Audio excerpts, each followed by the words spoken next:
Well, thank you, Mr Speaker. My question is to the Treasurer.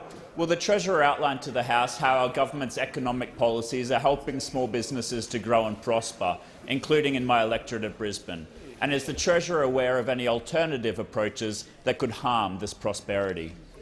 The Treasurer has the call. Thank you, Mr Speaker, and I thank the member for Brisbane for his question.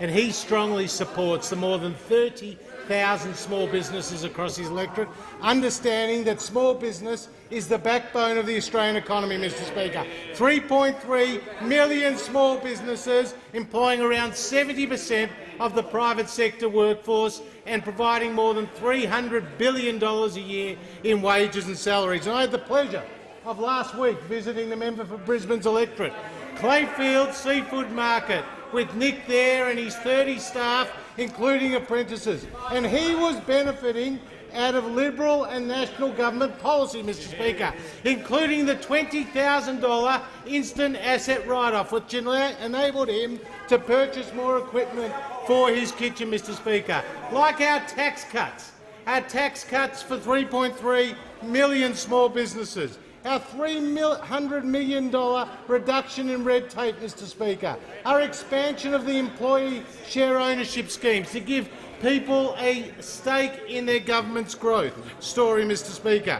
And the Prime Minister announced a change to payment terms to stop big business or government using small business as a bank, Mr Speaker. And we will be the lead. We will be the lead. We'll ensure that all invoices under $1 million will be paid from the government within 20 days, Mr Speaker. That's our commitment. We're looking for the states to follow suit, and we want big business to also do so, Mr Speaker.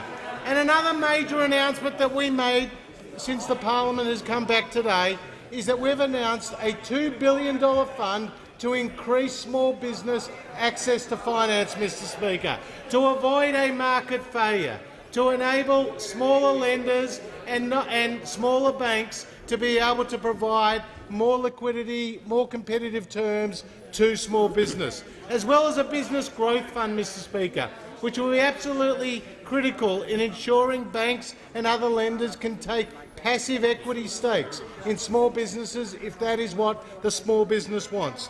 Now, Mr Speaker, at the end of the day, the Labor Party doesn't care about small business. And you know why?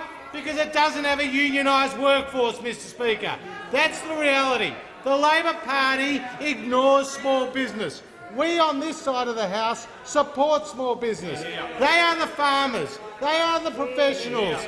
They are the tradespeople. They are the retailers, Mr Speaker. They are the backbone of the Australian economy.